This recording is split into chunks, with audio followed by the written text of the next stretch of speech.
We did not accuse Kendall Truitt of anything in the investigation or the other gent, Kelso said. I regret the accident occurred. Obviously, I'm very sorry it ever occurred. I think it was a terrible, terrific tragedy that we had. I'm sorry for anyone's personal grief or personal anguish over that. It's been 30 years since an explosion inside the No. 2 gun turret on the USS Iowa killed 47 American sailors. But for Mike Carr, it still feels like yesterday. I knew all 47 guys inside the turret because as part of the ship's policy we had rotated between all 3 turrets. Carr, who served as a gunner's mate in the Iowa's F-16-inch turret, told Task and Purpose. We all knew each other rather intimately. On April 19, 1989, the day of the blast, the ship was preparing for live fire training at Vieques, Puerto Rico Naval Training Range. Carr was wearing headphones that allowed him to hear what the crews in the other turrets were saying. At 10 minutes to 10 a.m., somebody came over the phones and said,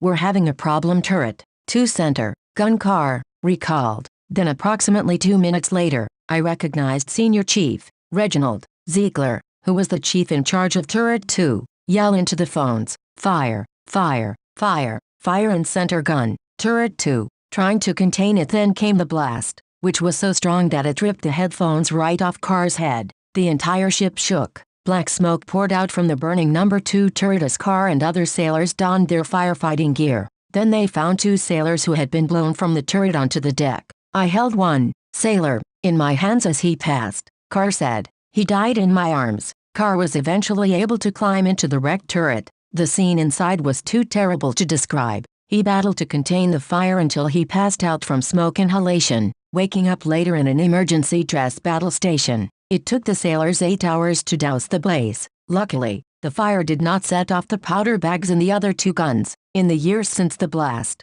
Carr has surmised what might have happened. It's possible that the powder bags began to smoke because they were old, so the gun captain rammed the bags with too much power. This is just from my experience of 3 years of working and shooting those guns. Eventually the powder bags ripped, and the rammer head or the rammer chain sparked, and that's what set off the first explosion, Carr said. The gun's lubricants were the next to ignite, he said. The powder door was still open to the center gun. That armored hatch was still open, Carr said. That fireball went straight to the bottom of the turret. When we're doing a shot with more than 3 shells, you would stage powder bags inside the powder flats. So when that flame came down, all those powder bags went off, and that was the 3rd and final detonation. The last explosion was so strong that it blew the turret's 2-ton hatch off its hinges and into the water, he said. The deadly blast aboard the Iowa marked the first explosion in a battleship turret since 1943, when 43 sailors aboard the USS Mississippi were killed, the Government Accountability Office later determined.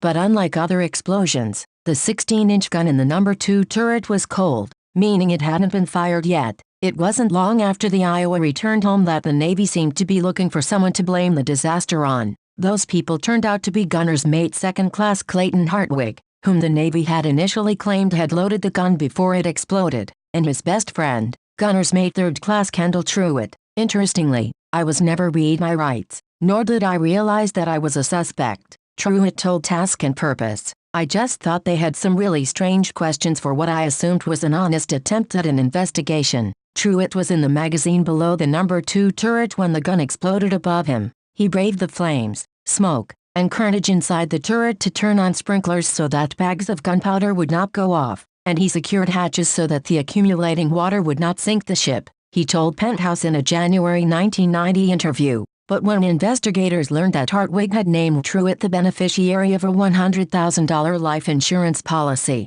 they claimed that Hartwig, who died in the blast, had planted a bomb in the gun. They further claimed Hartwig became suicidal because he and Truitt, who was married at the time, had been lovers, but Truitt had rebuffed him. According to Truitt, Hartwig first told him about the insurance policy 2 years before the explosion as the Iowa was preparing for a 6-month combat deployment to deter Libya from attacking merchant ships. All of the crew had been advised to set up allotment accounts for their families, while at Navy Federal, bankers told Hartwig that buying an extra life insurance policy would only cost $4 per month. He already had policies that named his parents and another friend as beneficiaries. He hit me on the shoulder one day, and he's like, "If I ever die, you're going to be a rich man," Truitt recalled. I was like, "Okay, I'll bite." "Why?" he said. "It's no big deal. Don't worry about collecting." You're 19. I'm 23. It's going to be a while, I said. Again, this is weird. He said, no, it's the same thing my dad did.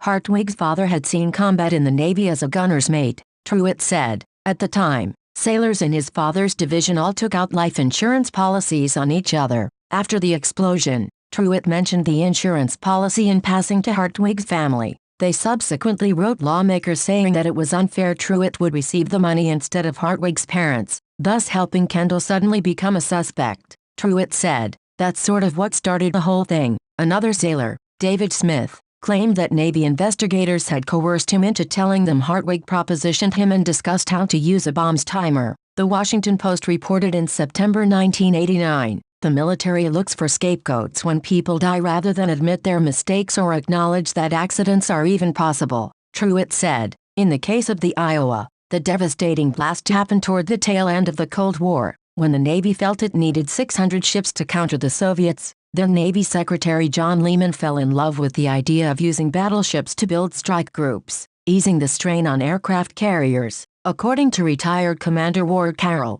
a naval aviator who was a spokesman for the Naval Safety Center at the time, but it soon became apparent that the World War II-era battleships required too much time, money, and manpower to be overhauled, Carroll said. In fact, the Iowa did so poorly on its first inspection that it was recommended to be decommissioned. The Iowa subsequently went to the shipyard so its power plant could be improved, but its gun systems weren't updated, he said. It was also clear that each 16-inch gun turret required more sailors than the Navy could afford to assign. It's a classic example of Navy leaders not being willing to speak truth to power and make the hard decisions, Carroll said. If this story sounds familiar, it's because this is kind of the oldest story ever told around the U.S. Navy. Rather than admitting that the age of the battleship was over, Navy leaders cut corners on training, manpower, and maintenance to get the Iowa back out to sea, he said. The sad thing is I understand what they were doing and why they were doing it, Truitt told Task and Purpose. They were trying to build up the Navy.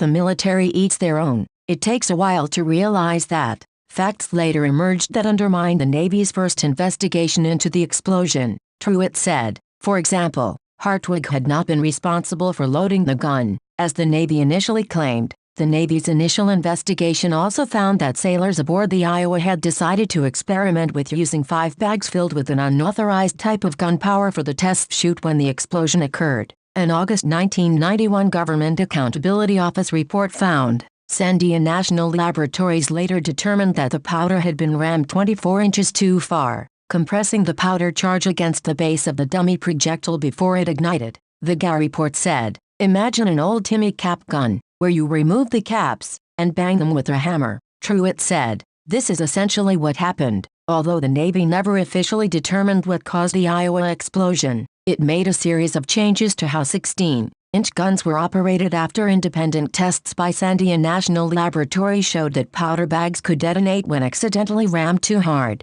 Those changes included inspecting the Navy's entire inventory of powder bags, discarding any bags packed in a certain way that could lead to an accidental explosion, and making sure the rammer control level on 16-inch guns could not be moved to the high-speed position while loading powder bags. According to a 1991 Navy-wide message, more than 2 years after the deadly explosion, then Chief of Naval Operations ADM Frank Kelso reluctantly apologized to Hartwig's family in October 1991. He offered no apology to Truitt or Smith. We did not accuse Kendall Truitt of anything in the investigation or the other gent, Kelso said. I regret the accident occurred. Obviously, I'm very sorry it ever occurred. I think it was a terrible, terrific tragedy that we had. I'm sorry for anyone's personal grief or personal anguish over that. I extend my sincere regrets to the family of Hartwig, he said. We're sorry Clayton Hartwig was accused of this. For Carroll, the former Naval Safety Center spokesman, the Iowa explosion and the Navy's first attempt to explain it sounded eerily similar to the USS McCain and Fitzgerald collisions in 2017.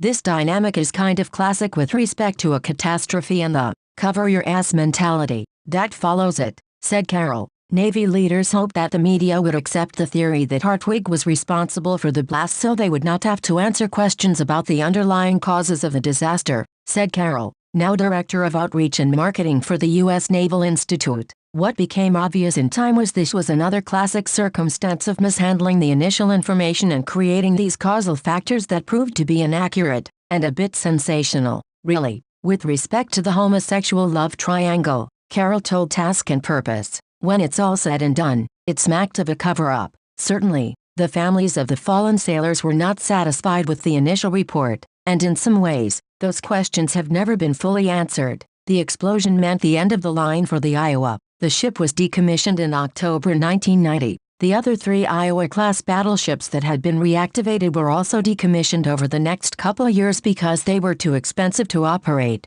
their manning needs could not be met, and sailors had to train to operate equipment on them that was not found on other warships, said Ryan Peaks, a naval historian with Naval History and Heritage Command. While negative publicity from the Iowa turret explosion did not help the case for keeping the battleships in service, the decision to decommission them was simply a case of Navy leadership finding that other classes of warship provided more capability, especially with regard to carrying cruise missiles, for less money. Peaks told Task and Purpose, Truitt is currently unemployed. It's been hard for him to hold down a job since the explosion 30 years ago. He left the Navy, attended college, and worked for different contractors that his uncle hired when he developed properties. Eventually, the media attention surrounding him faded away, but the experience of defending Hartwig from false accusations has left a lasting impression on Truitt that has made it difficult to avoid conflicts. I found that I have a heightened sense of right and wrong and I don't suffer fools very well, he said. I have lost a few jobs based on principles when a normal person might have been able to shrug it off. I don't play politics very well. I'm incredibly direct. It serves me well with managers that appreciate that. It has not served me well in the larger corporations. Truitt had been married for 4 months at the time of the explosion. He and his wife divorced in 1991. My wife was supportive for a couple of years, and then had had enough of the press conferences, enough of the drama, he said. My wife's family was very supportive, but unfortunately, it cost them their business. They had recently opened a small restaurant in a strip mall that had been growing, but once they openly supported me in the press, their business quickly failed due to loss of customers, he said. A few of Truitt's family members could not understand why it was so important for him to clear Hartwig's name. They just wanted all the notoriety to go away, and eventually, they urged him to move on with his life. I didn't feel like anyone else could defend Clay the way I could, so I felt very alone in my pursuit to clear him and his family name,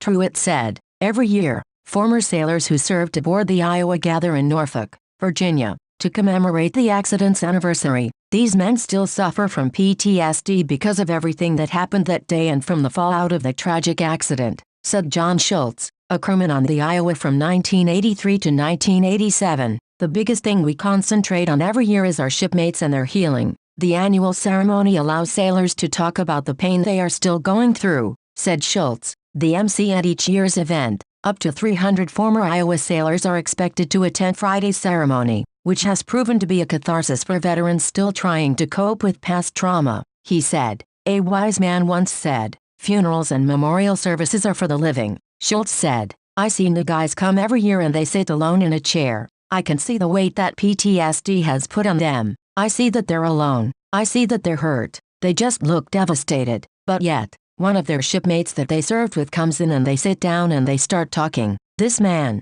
who 30 minutes earlier was just depressed and looked dead to the world, is now smiling and laughing and drinking a beer with his friend. That's the way the healing starts.